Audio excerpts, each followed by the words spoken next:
Safraz, what would you say is the not most common, but probably the biggest mistake that you see people make when it comes to buying a home?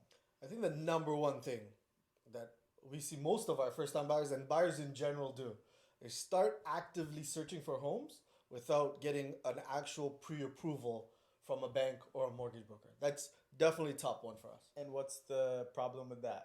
The problem with that is, sometimes you run numbers and you're like, hey, I love this X amount. So $1 million house. It's fantastic. And then you start looking, everybody looks online. I always say, like, by the time people actively start going out, they've seen maybe thousands of properties online, realtor.ca websites, whatnot.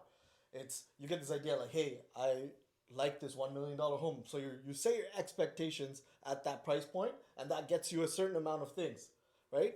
But when you really get to the pre-approval, and if that number that is lower. Let's say now it's 700 or even 800 or even close to maybe 859. I know it's only 150K, but that's a big difference in Mm-hmm. what you're able to get on the market compared to $1 million.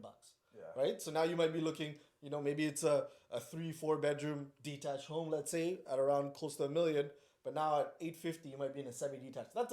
Sometimes it's a big mental barrier of a downgrade. So now you're like, oh, now I'm only gonna get this, and then they get demotivated a little bit. Yeah. So the biggest thing is like trying to skip that demotivation, and Exactly. instead of looking at something that's way above your budget, you find out what the actual budget is.